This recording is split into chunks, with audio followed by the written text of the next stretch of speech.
Notice पे आया है, मगर और भी आपकी काफ़ी एंगेजमेंट्स हैं आज, तो उसके बावजूद आप आए, बहुत बहुत शुक्रिया। हमारी भी इन सेंस इमरजेंसी है, अर्जेंसी है, इसीलिए आपको तकलीफ दी। एक तो ये जो हमारे फायर एंड इमरजेंसी सर्विसेज के यहाँ पे हड़ताल पे बैठे हुए हैं, आप मुझे बताइए, पहले तो रिक्रूटमेंट्स होती नहीं है, पहले तो रिक्रूटमेंट्स होती नहीं है, करते नहीं है आजकल की ये जो एडमिनिस्ट्रेशन है।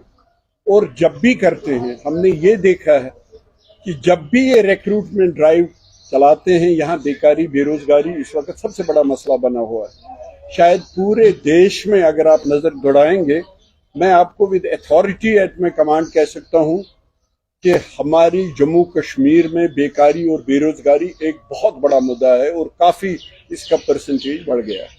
एक तो ये जो आपको मैं फैक्चुअल बता रहा हूं। दूसरा, जब से लेफ्टिनेंट गवर्नर साहब की एडमिनिस्ट्रेशन और 5 अगस्त 2019 के बाद जो भी रिक्रूटमेंट ड्राइव चला, उसके बाद हमने सुना हमारी बच्चियों ने फॉर्म भरे, फीस डिपॉजिट की, इंटरव्यू दिए, सब कुछ हुआ। उसके बाद हमने सुना नहीं, इसमें स्कैम है, ये बंद कर दो, ये कैंसिल कर दो। उनके पैसे मुझे नहीं पता, वो भी गया, टाइम भी गया, एज भी गई और वो हिट हुआ। अब एक में होता तो हम समझते कि ये एक्सीडेंट है, मगर हर रिक्रूटमेंट ड्राइव में मेरा सवाल है बीजेपी से, मेरा सवाल है लेफ्टिनेंट गवर्नर से, प्लीज हमें समझा दीजिए कि आपके रिक्रूटमेंट ड्राइव क्यों हिट करते हैं। ये सारी फॉर्मेलिटीज करने के बाद हिट करती हैं कि स्कैम हो गया, कैंसिल करो। स्कैम हो गया, क्या आपने जो स्कैमर्स थे उनको सजा दी, उनको अकाउंटेबल बनाया, सिस्टम को ठीक किया? लगता तो नहीं है। आज ये फायर सर्विसेज के बेचारे बच्चे आज फिर वहां प्रोटेस्ट कर रहे हैं। और इसमें तो और भी हद है, न सिर्फ ये, इन्होंने कमेटी बनाई, कमेटी ने रिपोर्ट दी। अब ये कहते हैं वो कमेटी की जो रिपोर्ट है वो तो बरसरे आम पे लाओ, वो तो लोगों के सामने लाओ, कमेटी की क्या रिपोर्ट है? इन्होंने भी इंटरव्यू दिया, जो भी फॉर्मेलिटी वो पूरी की, आज प्रोटेस्ट पे है, कोई जवाब नहीं दे रहा है। एक तो ये बहुत बड़ा मुद्दा है, बहुत बड़ा मसला है। और लेफ्टिनेंट गवर्नर को प्रेस्टीज पे नहीं बैठना चाहिए, बीजेपी गवर्नमेंट को प्रेस्टीज पे नहीं बताना चाहिए। हमारा हक बनता है, हमारा जमहूरी आईनी कानूनी हक बनता है जम्मू कश्मीर के लोगों को कि मेहरबानी करके हमें बता दीजिए, यहाँ बेकारी बेरोजगारी बढ़ती जा रही है, यहाँ रोजगार का इसके बगैर अभी तक कोई भी और ऑप्शन नहीं है। खासकर कश्मीर को लेके यहाँ पे तमाम बेकार बेरोजगार जो लोग हैं, जो हमारे बच्चे बच्चियां हैं, वो गवर्नमेंट जॉब्स की तरफ देखती हैं। और गवर्नमेंट जॉब्स में आप ये सब कुछ करते हैं तो हम कहाँ जाएं?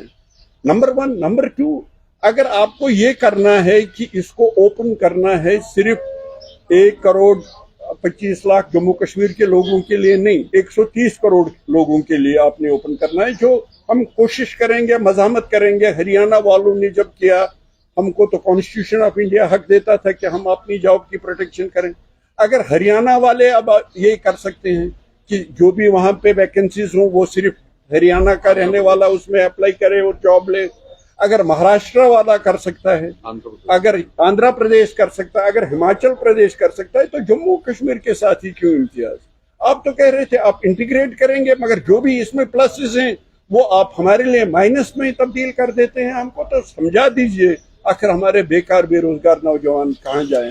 और ये जो प्रोटेस्ट पे फायर इमरजेंसी सर्विस के लड़के बैठे हैं, उनसे बात कीजिए, उनको बता दीजिए, और जल्द अज जल्द जो भी वैकेंसीज हैं जम्मू कश्मीर के, जो स्टेट सब्जेक्ट जिनको हम कहते हैं, अब आप नहीं कहते हैं, आपने डोमिसाइल बनाया, अब आप डोमिसाइल को भी नहीं मानते हैं। जब आपने सो कॉल्ड इन्वेस्टमेंट की बात की, कितने लोगों ने यहाँ इन्वेस्ट किया? कितने लोगों ने, आपने वो दुबई के शेख साहब हमको दिखाए, जम्मू में दिखाए, कश्मीर में दिखाए, उसके बाद हमने वो उनका एक टिपिकल ड्रेस है, वो ड्रेस वाले कभी देखे नहीं। और अगर आपको लगता है, मुझे माफ कीजिए लेफ्टिनेंट गवर्नर साहब, अगर आपको लगता है माल खोलने से पता नहीं कब खुलेगा भी कि नहीं, और क्या हमारे कश्मीरी नौजवान उसमें एडजस्ट होंगे कि नहीं, अब वो कहाँ गया वो माल? ये खुदा के लिए ये बेकारी बेरोजगारी का जो मसला है इसको सियासत से न जोड़िए, और यहाँ के बेकार बेरोजगार जो हमारे नौजवान बच्चियां हैं उनको जो भी वैकेंसीज हैं, बहुत वैकेंसीज है जम्मू कश्मीर गवर्नमेंट के पास, उनमें एडजस्ट कर लीजिए। दूसरा, आज मैं यही बात करूंगा, मैं एस्पिरेशंस की बात नहीं करूंगा, क्योंकि मेरे मुतल्लिक महबूबा जी मुतल्लिक कहता है हम एस्पिरेशंस की ज्यादा बात करते हैं। चलिए हम आपकी ही बात करें। बिजली, हमारी बिजली, हमारे पावर प्रोजेक्ट्स, आखिर क्या खता क्या है जम्मू कश्मीर के लोगों की?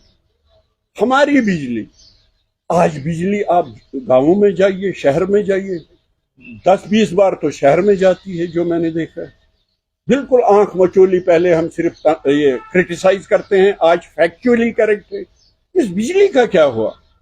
पहले अगर मैं थोड़ा सा डिटेल में जाऊंगा, हमें अल्लाह ने इतना बेपनाह पानी दिया था, वाटर रिसोर्सेस, उसमें इंडस वाटर ट्रीटी हुई, छोड़ दीजिए, मैं उसमें भी नहीं जाऊंगा। हमारे पानी से दूसरे लोग क्या नाम है फायदा उठा रहे हैं, मगर जम्मू कश्मीर के लोगों को खूब अंधेरे में रखा गया है।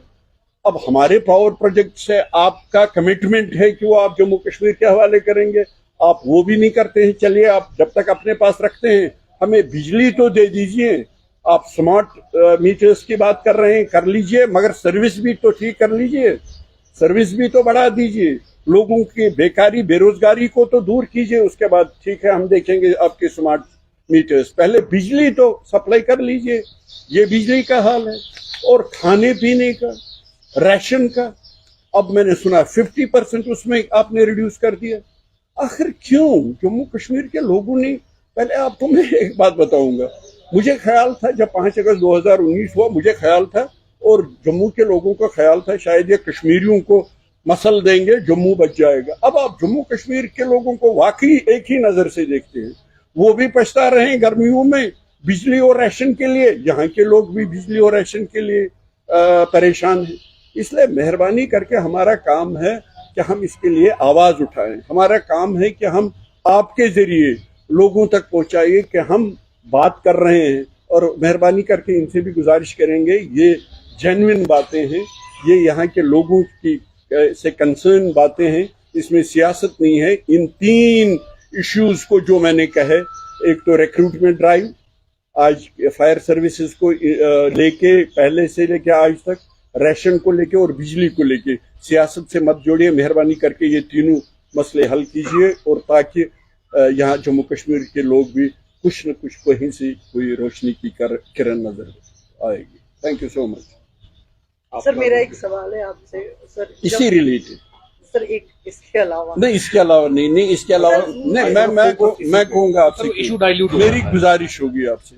आज मुझे खुद अच्छा लगता है उन इश्यूज पे बात करना, बहुत ही अच्छा लगता है, मगर आज प्रेसिडेंट की हिदायत है कि मैं सिर्फ इन 3 बातों। सर, आपने यूथ की बात की ना, वो यूथ से रिलेटेड है। जब हमारे मुफ्ती साहब की रिजीम चल रही थी तो यहाँ पर एक ड्राइव चला जिसमें आईजी रोड की दुकानें उठाई गई, उसमें 40 दुकानें जो है उठाई गई, जबकि फिर से पीडीपी की हुकूमत आई, लेकिन आज तक वो दुहाई दे रहे हैं कि हमारे साथ इंसाफ नहीं हुआ। 40 फैमिलीज ऑन स्टेक हैं, जबकि उनमें कुछ दुकानदार ऐसे भी हैं जिनके अब बच्चे बैंक करप्ट हो गए।